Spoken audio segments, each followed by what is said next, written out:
स्वागत है आपका स्टडी विद स्लेट में। मैं सत्यम पाठक आपका स्वागत करता हूं। आज अभी तक हमने जितने भी हिस्ट्री की वीडियो देखे हैं उसके उसकी उसी सीरीज में आज ये हमारा अगला वीडियो है। अभी तक हमने जो पिछला वीडियो था वो हमने मौर्य काल के विषय में देखा हुआ था। आज हम देखेंगे मौर्योत्तर का जो समय हुआ है, जो मौर्य के बाद का जो समय हुआ है, आज हम उसमें देखेंगे कि कौन कौन वंश आए हैं, कौन कौन राजा आए हैं। तो आज हम उनके बारे में देखने वाले हैं। ठीक है, तो आज का जो हमारा मेन ये मुद्दा है कि कौन है हिंदुस्तान का पहला ब्राह्मण राजा। तो आज हम उनके बारे में देखने वाले हैं। ठीक है, तो आज हम देखेंगे शुंग वंश, कर्ण वंश और आंध्र सातवाहन वंश। ठीक है, इन तीन वंशों के बारे में आज हम अच्छे से देखने वाले हैं। तो चलिए स्टार्ट करते हैं। और इसी के साथ में पहला इसी को मौर्योत्तर काल भी बोला जाता है। मौर्योत्तर काल बोल दीजिए, मौर्योत्तर समय बोल दीजिए आप। तो आज हम इसके बारे में देखने वाले हैं। तो जो पहला वंश है वो है हमारा शुंग वंश। मौर्यों के बाद में जो वंश आया है वो हमारा शुंग वंश आया है। इसका समय काल बोला जाता है 187 बीसी से 75 बीसी तक। 187 ईसा पूर्व से 75 ईसा पूर्व तक इसका समय काल होता है। ठीक है, इसकी स्थापना जिसने की होती है, शुंग वंश की जिसने स्थापना की होती है, वो मौर्य वंश में, मौर्य समय में अंतिम सेनापति होता है। मौर्य काल का जो सेनापति होता है वही इस वंश की स्थापना करता है। तो जो अंतिम सेनापति होता है वो कौन होता है? हमारा पुष्यमित्र शुंग। ठीक है, तो पुष्यमित्र शुंग अंतिम मौर्य शासक पुरहदत की हत्या वो कर देता है।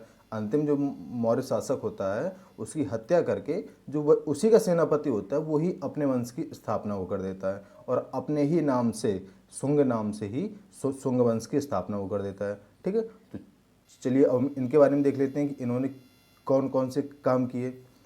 तो सबसे पहले इन्होंने क्या काम किया कि इसने अपनी राजधानी पाटलिपुत्र से विदिशा स्थानांतरित की। इसने अपनी राजधानी पाटलिपुत्र से विदिशा स्थानांतरित की। ठीक है, इसके बारे में कहा जाता है कि पुष्यमित्र शुंग कट्टर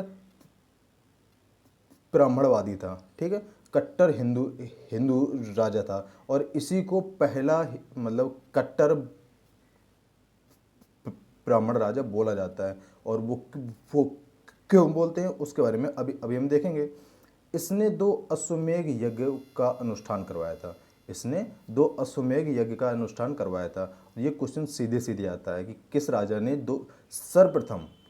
सर्वप्रथम 2 अश्वमेध यज्ञ का अनुष्ठान करवाया था। ठीक है, तो उसका आंसर होता है यही जो हमारे ये राजा हैं, पुष्यमित्र शुंग। ठीक है, इनके बारे में आगे देखते हैं कि प्रसिद्ध संस्कृत व्याकरणकर्ता, ये मान लीजिए कि पहले संस्कृत व्याकरणकर्ता जिन्होंने संस्कृत की व्याकरण लिखी, महर्षि पतंजलि जो थे उन्होंने ही इसके अश्वमेध यज्ञ के जो पुरोहित थे। ठीक है, तो महर्षि पतंजलि ने ही दोनों अश्वमेध यज्ञ का आयोजन करवाया था। ठीक है, अब इनके बारे में कहा जाता है, जो ये पुष्यमित्र शुंग थे, इनके बारे में कहा जाता है कि ये बौद्ध धर्म के विनाशक थे। ये बौद्ध धर्म के इतने खिलाफ थे कि इनके बारे में कहा जाता है कि इन्होंने 84,000 स्तूपों की, बौद्ध मठों की और विहारों को नष्ट करवाया था। उस समय पर जो सम्राट अशोक थे, जो इसके पिछला वाला वीडियो है वो सम्राट अशोक का ही है, उन्होंने बौद्धों को बहुत दान दिया था, उनके लिए आश्रय स्थल बनवाए थे, उनकी स्तूप बनवाए थे। तो जब ये राजा बनते हैं तो जो सम्राट अशोक के द्वारा जितना भी बौद्धों के लिए काम होता है उनको ये सब नष्ट वो करवा देता है। ठीक है, तो इस तरीके से ये बिल्कुल मतलब कट्टर ब्राह्मणवादी राजा बन गए और इन्होंने बौद्ध धर्म का विनाश ही करने की पूरी इन्होंने वो कोशिश वो की थी। आप देख सकते हैं कि 84,000 स्तूपों को नष्ट करवाया था, 84,000। ठीक है, अब इनके काल में क्या होता है कि इनके काल में हिंद यूनानियों का पहला आक्रमण होता है। इनके काल में हिंद यूनानियों का पहला आक्रमण होता है।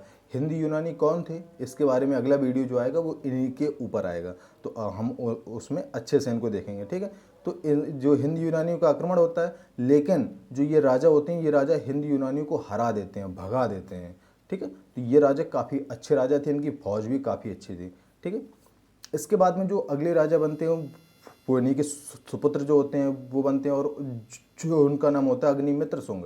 ठीक है, तो इनके बारे में जो हमें जानकारी मिलती है, इनके जो स्रोत की जानकारी मिलती है, तो जो एक हमारे महान लेखक हुए हैं संस्कृत के, कौन, कालिदास जी, तो उनका कालिदास का लिखित एक नाटक है मालविकाग्नि मित्रम।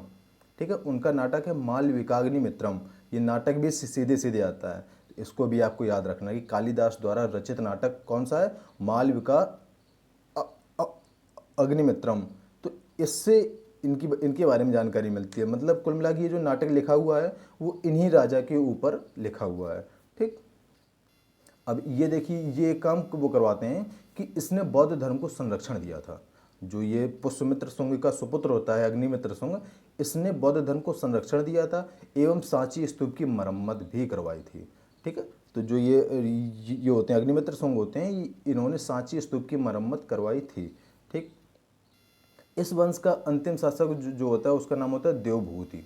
अंतिम शासक देवभूति होता है, जिसकी हत्या उसी के महामात्य वासुदेव ने, वो जो उसी का महामंत्री बोल लीजिए, जो उसके उसी का महामंत्री होता है वासुदेव, वो देवभूति की हत्या कर देता है और अपना वंश स्थापना वो कर लेता है। तो अब हम जो ये वासुदेव का जो वंश है उसके बारे में देख लेते हैं।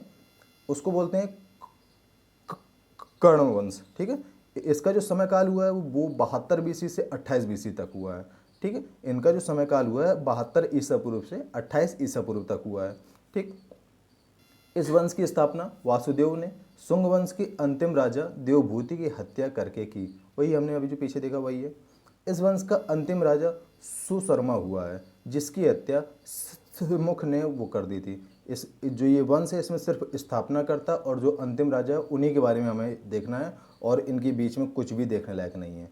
ठीक, ना ही किसी एग्जाम में आता है, तो हम फालतू में हमें क्या मतलब है। ठीक है, अब जो सिमुख होते हैं इनका जो वंश होता है बड़ा फेमस वंश होता है, तो अब हम उनके बारे में देख लेते हैं। ठीक है, आपने नाम भी वो सुना होगा, जो इनका आंध्र सातवाहन वंश, आंध्र सातवाहन वंश। आज अब हम इनके बारे में देखने वाले हैं। तो इनके जो संस्थापक हैं वो कौन है, वो सिमुख जी हैं, जिनके बारे में अभी हमने देखा।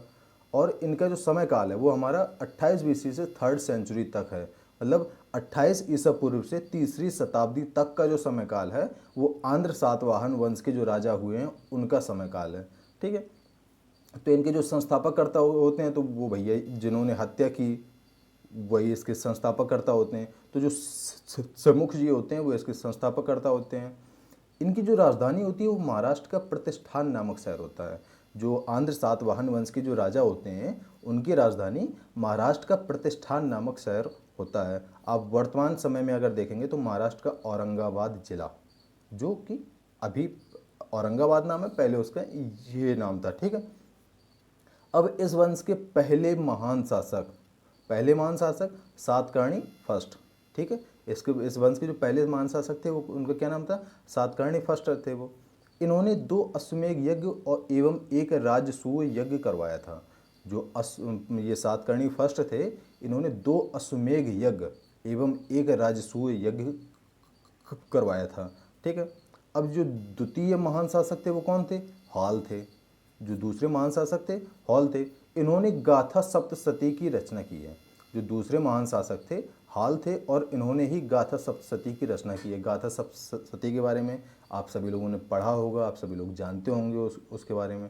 ठीक है, तो इन्होंने ही, जो हॉल थे, इन्होंने ही इसकी लिखा हुआ था, इसकी जो संस्कृत में जो इसकी रचना की थी वो इन्होंने ही रचना की थी। ठीक है, अब हम देख लेते हैं आंध्र सातवाहन वंश के सबसे महानतम जो राजा हुए उनके बारे में। तो उनका नाम था गौतमी पुत्र सातकर्णी। ठीक है, जो महानतम राजा थे वो उनका नाम था गौतमी पुत्र सातकर्णी। जो उनका सीरियल नंबर था आंध्र सातवाहन वंश के जो राजाओं में, उनका 23वां नंबर था उनका। ठीक है, 23वें नंबर के राजा थे गौतमी पुत्र सातकर्णी। इनके जो महान कार्य हुए हैं वो हम देख लेते हैं।